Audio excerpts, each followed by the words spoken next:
اور بہت زیادہ پریشان تھی اور رو رہی تھی۔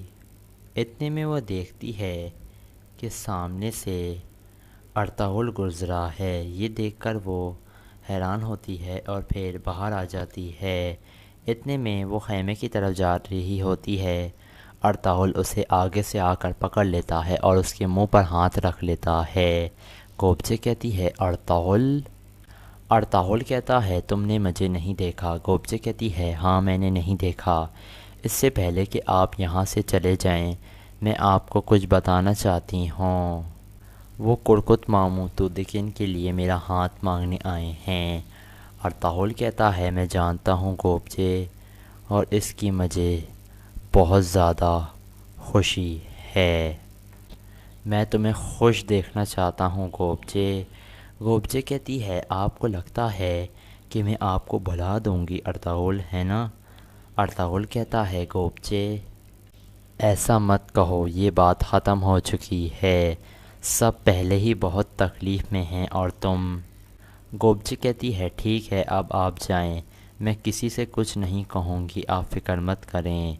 ارطغرل کہتا ہے گوبچے تودکن سے شادی کر لو اور اپنا گھر بساؤ، اللہ تمہیں اولاد دے، تم مستقبل کے خواب دیکھو، خوش رہو، اللہ تم دونوں کو خوش رکھے۔ یہ کہہ کر ارطغرل آگے بڑھ جاتا ہے اور گوبچے پریشان ہو جاتی ہے۔ دوسری طرف ارطغرل کے ساتھی ایک خیمے میں بیٹھے ہوئے تھے۔ اتنے میں ارطغرل اندر داخل ہوتا ہے تو ترگت کھڑا ہو کر کہتا ہے بھائی۔ اتنے میں ارطغرل چھوٹے بچے تورالی سے پوچھتا ہے تم کیسے ہو تورالی؟ تورالی کہتا ہے میں ٹھیک ہوں بھائی۔ ارطغرل کہتا ہے انشاءاللہ تم بڑے ہو کر ایک بہادر جنگجو بنو گے، انشاءاللہ۔ تورالی کہتا ہے انشاءاللہ بھائی۔ پھر ارطغرل اپنے ساتھیوں سے کہتا ہے میرے شیرو، کل آرتغرل صاحب صبح سویرے پہاڑی کی طرف روانہ ہو رہے ہیں اور تم لوگ بھی صبح مجھے وہیں ملو گے۔ یہ سن کر ترگت کہتا ہے ہم حاضر ہیں بھائی۔ اتنے میں دوان باہر نکل جاتا ہے اور باہر کا جائزہ لینے لگتا ہے۔ اتنے میں ترگت کہتا ہے بھائی یہ جیکٹ حلیمہ سلطان نے آپ کے لیے بنائی تھی۔ ارطغرل کہتا ہے بہت شکریہ۔ پھر ترگت کہتا ہے بھائی آپ کو اس طرح قبیلے میں آتا دیکھ کر مجھے بہت دکھ ہوتا ہے۔ ارطغرل کہتا ہے ترگت تم یہ بھی تو سوچو کہ اس طرح بھی ہم آ تو سکتے ہیں۔ یہ سن کر ترگت مسکرانے لگتا ہے۔ اتنے میں دوان آ کر کہتا ہے بھائی راستہ بالکل صاف ہے۔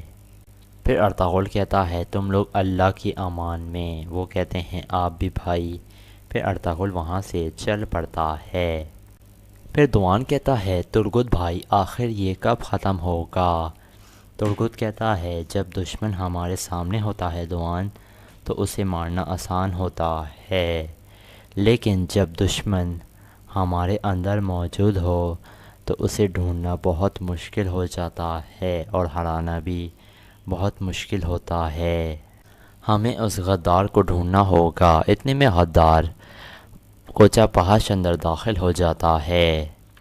دوان کہتا ہے خیریت تو ہے کوچہ پہاش؟ کوچہ پہاش کہتا ہے سپاہی پریشان ہیں، انہیں لگا ہے کہ مشکوک آدمی کوئی قبیلے میں داخل ہو گیا ہے، انہوں نے صرف اس کا سایہ دیکھا ہے، مجھے بس یہاں کی فکر تھی۔ ترگت کہتا ہے بہت شکریہ کوچہ پہاش، بہت شکریہ، مجھے یقین ہے اگر کچھ ایسا ہوتا تو اس کا سر تمہارے قدموں میں ہوتا۔ کوچہ پہاش کہتا ہے اس میں کوئی شک نہیں، میں معذرت چاہتا ہوں۔ یہ کہہ کر وہ جانے لگتا ہے تو دوان کہتا ہے اگر تمہیں مدد کی ضرورت ہے کوچہ پہاش تو کیا ہم تمہارے ساتھ آئیں؟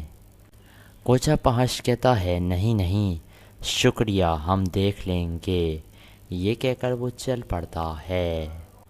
دوسرے خیمے میں دعوت جاری تھی۔ اتنے میں گوبچے ان کے لیے شربت لے کر پہنچ جاتی ہے اور وہ سب کو باری باری شربت دیتی ہے۔ حائمہ خاتون کہتی ہیں جیتی رہو بیٹی۔ پھر حائمہ خاتون کہتی ہیں گوبچے بیٹی میرے لیے، تمہارے بھائی کے لیے اور تمہاری بہن کے لیے یہ پیشکش باعث شرف ہے۔ یہ بہت مناسب رہے گا، لیکن آخری فیصلہ میرا ہی ہوگا۔ لیکن میں یہ جاننا چاہوں گی کہ تم لوگوں کو میرے فیصلے پر کوئی اعتراض تو نہیں ہے، کیونکہ یہ تمہاری زندگی بھر کا فیصلہ ہے کوپچے۔ اس لیے ہم لوگ تمہاری رائے جاننا چاہتے ہیں۔ گوپچے کچھ پریشان ہو جاتی ہے اور پہلے وہ گنجا گل کی طرف دیکھتی ہے اور پھر وہ تودیکن کی طرف دیکھنے لگتی ہے اور وہ بہت زیادہ پریشان تھی۔ اتنے میں سلجان بھی باہر آ گئی تھی، جو کان لگا کر باتیں سن رہی تھی۔ گوپچے کہتی ہے تودیکن کی بیوی بننا کسی بھی عورت کی طرح میرے لیے بھی یہ ایک امتحان ہوگا۔ اتنے میں سلجان پردہ ہٹا کر وہاں دیکھنے لگتی ہے۔ گوپچے کہتی ہے مجھے خوشی ہے کہ آپ لوگوں نے مجھے اس قابل سمجھا ہے۔ تودیکن کی نسل کو آگے بڑھانا میرے لیے بہت زیادہ خوشی کا باعث ہوگا۔ اگر وہ مجھے اس قابل سمجھتے ہیں اور آپ سب بھی اگر یہی چاہتے ہیں تو مجھے بھی کوئی اعتراض نہیں ہے۔ یہ سن کر تودیکن خوش ہو جاتا ہے اور آیتولن اور گونجا گل بھی بہت زیادہ خوش تھیں۔ کندوکتو کہتا ہے مبارک ہو۔ یہ کہہ کر وہ سب شربت پینے لگتے ہیں، لیکن سلجان یہ خبر سنتے ہی بہت غم میں مبتلا ہو جاتی ہے، کیونکہ وہ یہ شادی نہیں ہونے دینا چاہتی تھی۔ دوسری طرف حکیم آرتوک ایک خط لکھ رہا تھا، جس میں وہ ریاست کو مخاطب کر کر کہہ رہا تھا ارطغرل کو پتہ چل چکا ہے کہ اس کا بھائی زندہ ہے۔ دو درگاہ قبیلے میں معاملات مزید پیچیدہ ہوتے جا رہے ہیں۔ ارطغرل اپنے مقصد پر بالکل ڈٹا ہوا ہے، بے شک اس کے سامنے جتنی بھی مشکل آ جائے، لیکن وہ اپنے مقصد پر ثابت قدمی سے چل رہا ہے اور میری نگاہ مسلسل اسی پر جمی ہوئی ہے۔ اتنے میں ارطغرل اندر داخل ہوتا ہے تو آرتوک کہتا ہے ارطغرل بھائی۔ پھر حکیم آرتوک کہتا ہے خوش آمدید بھائی، خیریت تو ہے؟ ارطغرل کہتا ہے سب خیریت ہے۔ سب سے پہلے تو عبد الرحمن کو بچانے کے لیے آپ کا بہت شکریہ آرتوک بھائی۔ حکیم آرتوک کہتا ہے جب تک آپ انصاف کے لیے لڑتے رہیں گے، اللہ پاک کی آپ کے ساتھ مدد ساتھ رہے گی بھائی۔ ارطغرل کہتا ہے بہت شکریہ، لیکن ایک اور مسئلہ ابھی قبیلے کو درپیش ہے۔ قبیلے کے غدار کو ہمیں فوراً تلاش کرنا ہوگا۔ آرتوک کہتا ہے غدار ہمیشہ سے تھے اور وہ ہمیشہ ہی رہیں گے، لیکن اصل مسئلہ تو ان لوگوں کا ہے جو انصاف کی خاطر تلوار اٹھاتے ہیں۔ ارطغرل کہتا ہے یعنی؟ آرتوک کہتا ہے یعنی کہ اگر آپ منگولوں کو روکنا چاہتے ہیں تو آپ کو ان کے خلاف بغاوت کرنی پڑے گی بھائی۔ اگر آپ اپنے مشن کو پورا کرنا چاہتے ہیں تو آپ کو قدس کی زمین کو بھی فتح کرنا پڑے گا بھائی۔ ارطغرل کہتا ہے ہمارے ارادے ایک ہی ہیں، لیکن اگر ہم اس آگ کو بھڑکانا چاہتے ہیں تو یاد رکھیے غداروں کو اس آگ میں جلانا ضروری ہے۔ غداروں کو جلانے سے ہماری اس آگ کو مزید شعلے ملیں گے اور یہ مزید بھڑکے گی۔ آرتوک کہتا ہے آپ ٹھیک کہہ رہے ہیں، بالکل ٹھیک، لیکن میں آپ کو یہاں دن کی روشنی میں بھی دیکھنا چاہتا ہوں۔ ارطغرل کہتا ہے ہر رات کے بعد اجالا ضرور ہوتا ہے آرتوک بھائی۔ آرتوک کہتا ہے رات راز رکھ لیتی ہے اور دن میں راز افشا ہو جاتے ہیں۔ میری سلامتی کی دعائیں آپ کے ساتھ ہیں، اللہ آپ کے راز ہمیشہ سلامت رکھیں۔ ارطغرل کہتا ہے بہت شکریہ، برا مت مانیے گا آرتوک بھائی، لیکن ہمیں اس غدار کو تلاش کرنا ہے جو ہمارے قبیلے میں موجود ہے۔ حکیم آرتوک کہتا ہے میری آنکھیں ہر وقت کھلی ہیں بھائی، وہ غدار دور نہیں ہے۔ جس دن وہ غدار ہماری آنکھوں کے سامنے ہوگا۔ ارطغرل حکیم آرتک سے ہاتھ ملا کر باہر نکل جاتا ہے اور آرتک وہ خط دوبارہ نکال لیتا ہے کیونکہ وہ ریاست کو لکھ رہا تھا وہ خط۔ دوسری طرف کوپچے اور تودیکن کی بات طے ہو چکی تھی۔ حائمہ خاتون تودیکن کو کہہ رہی تھیں ہمیشہ خوش رہو بیٹا۔ تودیکن ان کا ہاتھ چومتا ہے۔ اس کے بعد کوپچے حائمہ خاتون کا ہاتھ چومنے کے لیے آتی ہے۔ حائمہ خاتون کہتی ہیں میری بچی، یہ کہہ کر وہ گلے ملتی ہیں اس سے۔ پھر حائمہ خاتون کہتی ہیں انشاءاللہ تم دونوں بہت خوش رہو گے۔ اس کے بعد تودیکن آیت الن کا ہاتھ چومتا ہے۔ پھر کندوک تو بہت پرجوش ہو کر تودیکن سے ملتا ہے۔ پھر کرکس سے گوبچے ملتی ہے۔ کرکس سردار گوبچے کو کہتا ہے انشاءاللہ تم بہت جلد ہی ہمارے اوطاق میں آ جاؤ گی۔ گوبچے کہتی ہے انشاءاللہ ماموں۔ یہ سن کر آیت الن کہتی ہے یہ کتنے اچھے لگتے ہیں نا یہ دونوں ایک دوسرے کے ساتھ۔ اس کے بعد کوپچے گنجا گل سے ملتی ہے۔ گنجا گل کہتی ہے اللہ تم دونوں کو ہمیشہ خوش رکھے۔ کوپچے کہتی ہے شکریہ۔ پھر کوپچے کندوکتو کا ہاتھ چومتی ہے۔ کندوکتو کہتا ہے خوش رہو میری بہن۔ اس کے بعد وہ حلیمہ سلطان سے گلے ملتی ہے۔ اتنے میں وہ تحفے تحائف لائے جاتے ہیں جو کائی قبیلے کے لیے دو درگاہ قبیلے والے لائے تھے۔ پھر ایک کڑا پہناتی ہے آیت الن گوبچے کو اور ایک انگوٹھی پہناتی ہے اور پھر کہتی ہے کاش کہ تمہاری بہن بھی اس دن یہاں تمہارے ساتھ ہوتی۔ چلو خیر اللہ اسے جلد شفاعت کر دے۔ گوبچے کہتی ہے آمین شکریہ۔ پھر آیت الن مکھن لگانے کے لیے کہتی ہے پہلے میری ایک اولاد تھی، اب گوبچے کے آنے سے میری دو اولادیں ہو جائیں گی۔ کٹ سردار کہتا ہے اور آج اللہ نے مجھے ایک بیٹی بھی دے دی ہے۔ یہ سن کر گوبچے بہت خوش ہو جاتی ہے۔ دوسری طرف کوچا پہاش جو تھا وہ تاجر ارفسیاب کے خیمے میں پہنچ گیا تھا اور وہ کہہ رہا تھا ایک اور اہم بات ہے، وہیں جہاں میں ارطغرل کے پیچھے گیا تھا وہیں میرے جیسا ایک آدمی آ کر ہماری جاسوسی کر رہا تھا۔ تاجر ارفسیاب کہتا ہے کون کر رہا تھا؟ وہ کون تھا؟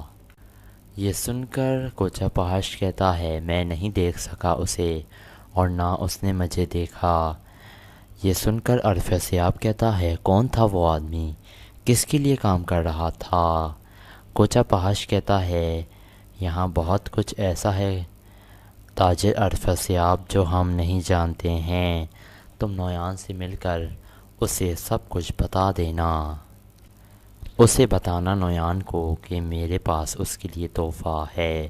وزیر آرتاغوش اور ارطغرل ایک پہاڑی کے کنارے ملاقات کرنے والے ہیں۔ اب نویان کے پاس موقع ہے کہ وہ ان دونوں کا سر قلم کر دے۔ یہ سن کر تاجر ارفسیاب تو بہت زیادہ ہی خوش ہو گیا تھا۔ پھر حائمہ خاتون دوسری طرف پہنچ گئی تھیں اور ان کے ساتھ کندوکتو، حلیمہ اور کوپچے شامل تھیں۔ گوبچے کو حائمہ خاتون کہتی ہیں کاش کہ اس دن ارطغرل ہمارے ساتھ ہوتا۔ یہ سن کر گوبچے حیران ہوتی ہے کیونکہ وہ ارطغرل سے ابھی باہر ملی تھی اور اس کو ارطغرل نے کہا تھا کہ کسی کو اس کے بارے میں مت بتانا۔ یہ خیال آتے ہی گوبچے کہتی ہے انشاءاللہ وہ شادی پر ہمارے ساتھ ہوں گے۔ حائمہ خاتون کہتی ہیں انشاءاللہ بیٹی۔ پھر گوبچے کہتی ہے شب بخیر والدہ۔ حائمہ خاتون کہتی ہیں شب بخیر۔ پھر کندوکتو کہتا ہے مجھے بھی اجازت دیجیے والدہ۔ حائمہ خاتون کہتی ہیں کندوکتو تم میری بات مان لو اور سلجان سے صلح کر لو، لڑنے سے کچھ بھی حاصل نہیں ہوتا ہے۔ دیکھو ہمارے لیے کتنا خوشی کا دن ہے۔ قندوق تو کہتا ہے بالکل نہیں والدہ، اب بہت ہو چکا ہے، اب میں آپ کو پہلے ہی بتا چکا ہوں، اب بس اجازت چاہوں گا میں۔ یہ کہہ کر قندوق تو وہاں سے چل پڑتا ہے۔ اس کے بعد اگلا دن شروع ہو جاتا ہے۔ ارطغرل جنگل میں بیٹھا ہوا تھا اور اپنی تلوار تیز کر رہا تھا۔ اتنے میں گائگلی کہتا ہے بھائی کیا تلوار کو شکار کرنے کے لیے تیز کر رہے ہیں؟ ارطغرل کہتا ہے یہ تلوار جب سے میرے پاس آئی ہے گائگلی تب سے میں شکار کرتا رہتا ہوں اور یہ تلوار ہر وقت جنگ کے لیے تیار ہے۔ گائگلی کہتا ہے لیکن آج اس تلوار کی شکل کچھ اور نظر آ رہی ہے، جیسے کوئی خوشخبری دینے والی ہو۔ ارطغرل کہتا ہے اس سے بہت سی خواہشوں کو نجات مل جائے گی، اس سے بہت سے درد دور ہو جائیں گے، نئی زندگی ملے گی والدہ کو اس سے۔ ہم بہت قریب آ چکے ہیں اپنے بچھڑے ہوئے بھائی سگرتکن کے۔ گائگلی کہتا ہے جو بچھڑوں کو ملواتا ہے، جو بندوں کو کھانا کھلاتا ہے، جو رزق دیتا ہے، اس پر میری جان قربان ہے۔ آپ کی تلوار سلامت رہے اور آپ کی طاقت میں اضافہ ہو۔ ارطغرل کہتا ہے بہت شکریہ، لیکن میں چاہتا ہوں کہ آج شام آپ یہاں موجود ہر درخت پر بھی نظر رکھیے۔ گائگلی کہتا ہے آپ پریشان مت ہوں بھائی، میری دل سے آپ سب پر نظر ہے۔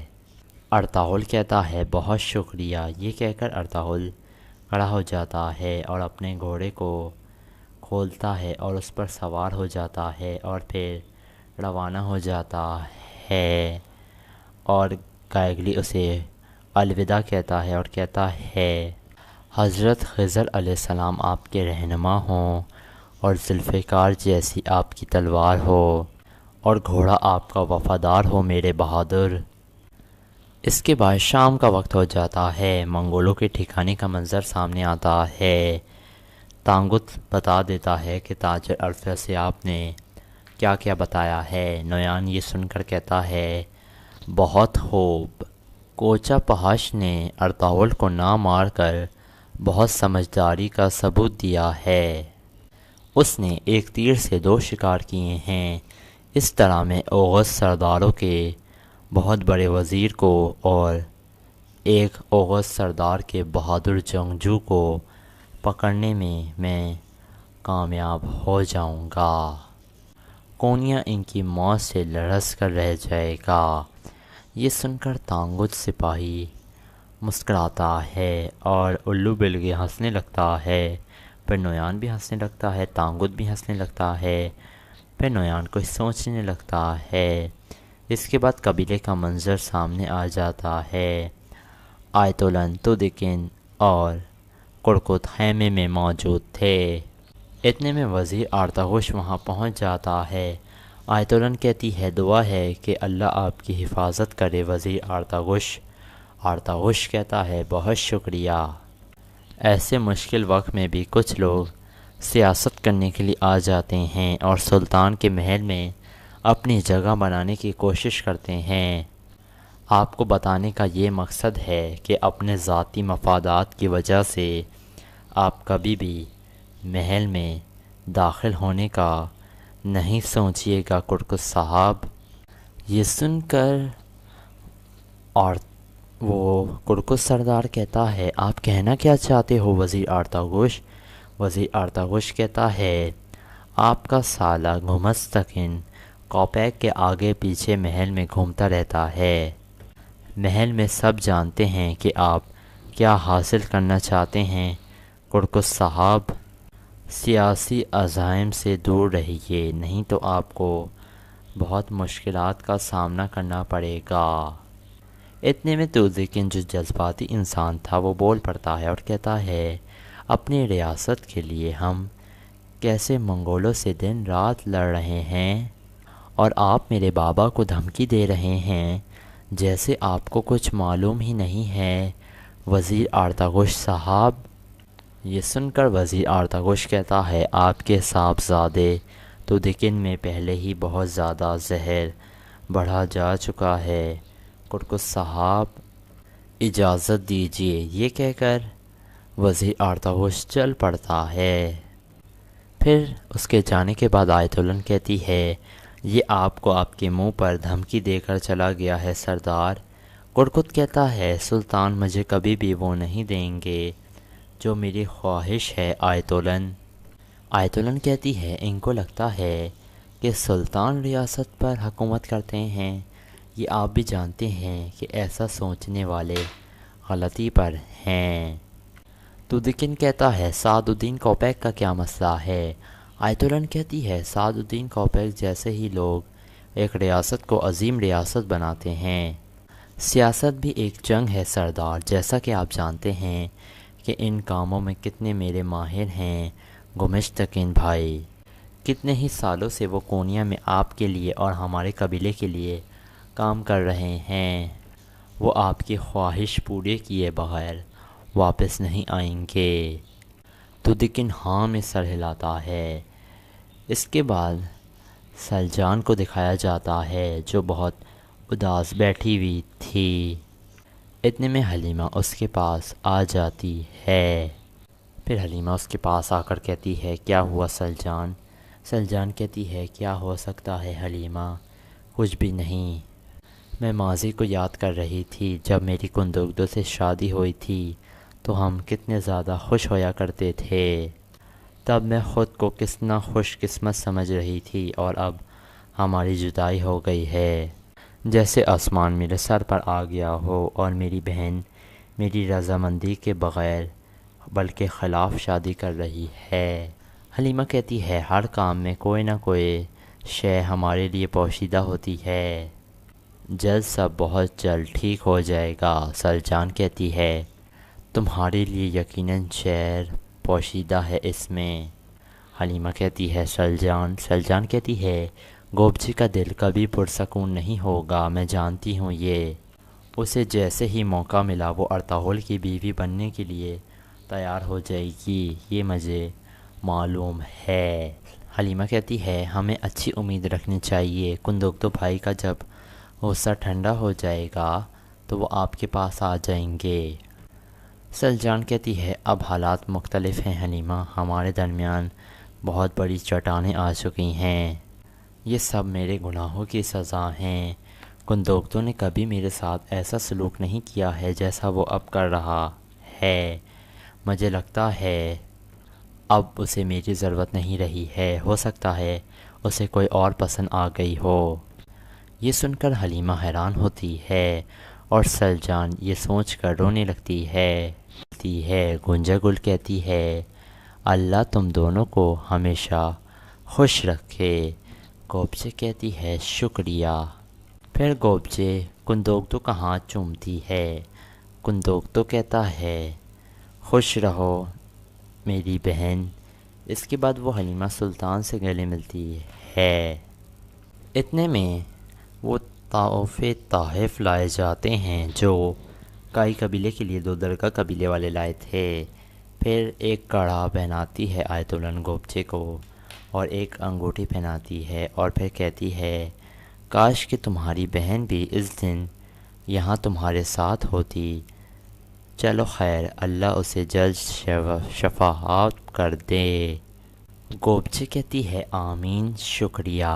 پھر آیت اللہ مکھن لگانے کے لیے کہتی ہے پہلے میری ایک اولاد تھی، اب گوبچے کے آنے سے میری 2 اولادیں ہو جائیں گی۔ قرقس سردار کہتا ہے اور آج اللہ نے مجھے ایک بیٹی بھی دے دی ہے۔ یہ سن کر گوبچے بہت خوش ہو جاتی ہے۔ دوسری طرف کوچا پہاڑ جو تھا وہ تاجر افراسیاب کے خیمے میں پہنچ گیا تھا اور وہ کہہ رہا تھا ایک اور اہم بات ہے، وہیں جہاں میں ارطغرل کے پیچھے گیا تھا وہیں میرے جیسا ایک آدمی آ کر ہماری جاسوسی کر رہا تھا۔ تاجر افراسیاب کہتا ہے کون کر رہا تھا، وہ کون تھا؟ یہ سن کر کوچا پہاڑ کہتا ہے میں نہیں دیکھ سکا اسے، اور نہ اس نے مجھے دیکھا۔ یہ سن کر عرفہ سیاب کہتا ہے کون تھا وہ آدمی، کس کے لیے کام کر رہا تھا؟ کوچہ پہاش کہتا ہے یہاں بہت کچھ ایسا ہے تاجر عرفہ سیاب جو ہم نہیں جانتے ہیں، تم نویان سے مل کر اسے سب کچھ بتا دینا۔ اسے بتانا نویان کو کہ میرے پاس اس کے لیے تحفہ ہے۔ وزیر آرتاغوش اور ارطغرل ایک پہاڑی کے کنارے ملاقات کرنے والے ہیں۔ اب نویان کے پاس موقع ہے کہ وہ ان دونوں کا سر قلم کر دے۔ یہ سن کر تاجر عرفہ سیاب تو بہت زیادہ ہی خوش ہو گیا تھا۔ پھر حائمہ خاتون دوسری طرف پہنچ گئی تھیں اور ان کے ساتھ کندوگدو، حلیمہ اور گوبچے شامل تھیں۔ گوبچے کو حائمہ خاتون کہتی ہیں کاش کہ اس دن ارطغرل ہمارے ساتھ ہوتا۔ یہ سن کر گوبچے حیران ہوتی ہے کیونکہ وہ ارطغرل سے ابھی باہر ملی تھی اور اس کو ارطغرل نے کہا تھا کہ کسی کو اس کے بارے میں مت بتانا۔ یہ خیال آتے ہی گوبچے کہتی ہے انشاءاللہ وہ شادی پر ہمارے ساتھ ہوں گے۔ حائمہ خاتون کہتی ہیں انشاءاللہ بیٹی۔ پھر گوبچے کہتی ہے شب بخیر والدہ۔ حائمہ خاتون کہتی ہیں شب بخیر۔ پھر کندوگدو کہتا ہے مجھے بھی اجازت دیجیے والدہ۔ حائمہ خاتون کہتی ہیں کندوگدو تم میری بات مان لو اور سلجان سے صلح کر لو، لڑنے سے کچھ بھی حاصل نہیں ہوتا ہے۔ دیکھو ہمارے لیے کتنا خوشی کا دن ہے۔ کندوگدو کہتا ہے بالکل نہیں والدہ، اب بہت ہو چکا ہے، اب میں آپ کو پہلے ہی بتا چکا ہوں، اب بس اجازت چاہوں گا میں۔ یہ کہہ کر کندوگدو وہاں سے چل پڑتا ہے۔ اس کے بعد اگلا دن شروع ہو جاتا ہے۔ ارطغرل جنگل میں بیٹھا ہوا تھا اور اپنی تلوار تیز کر رہا تھا۔ اتنے میں گائگلی کہتا ہے بھائی کیا تلوار کو شکار کرنے کے لیے تیز کر رہے ہیں؟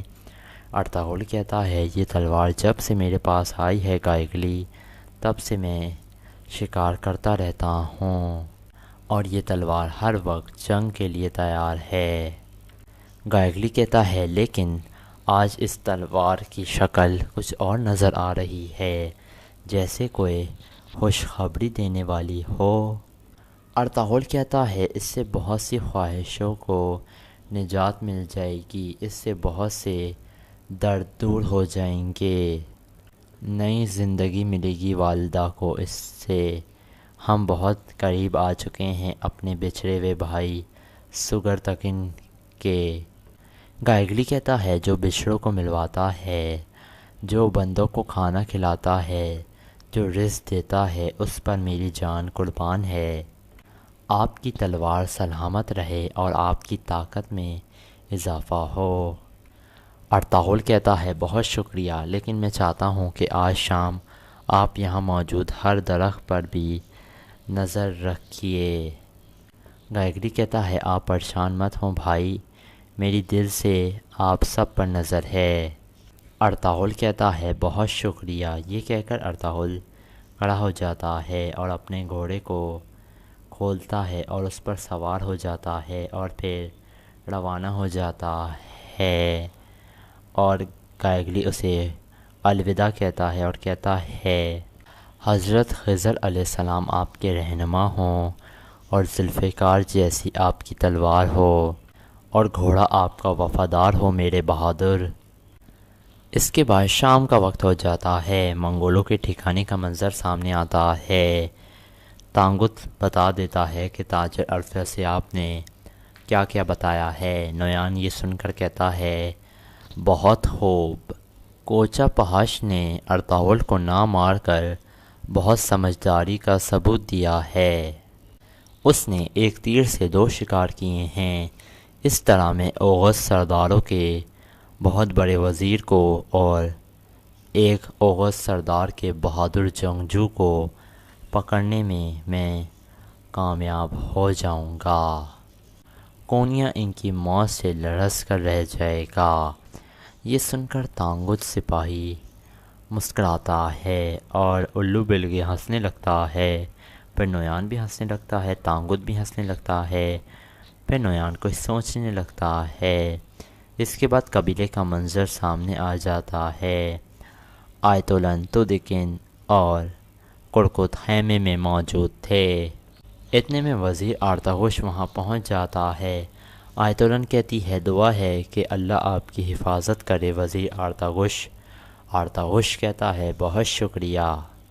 ایسے مشکل وقت میں بھی کچھ لوگ سیاست کرنے کے لیے آ جاتے ہیں اور سلطان کے محل میں اپنی جگہ بنانے کی کوشش کرتے ہیں۔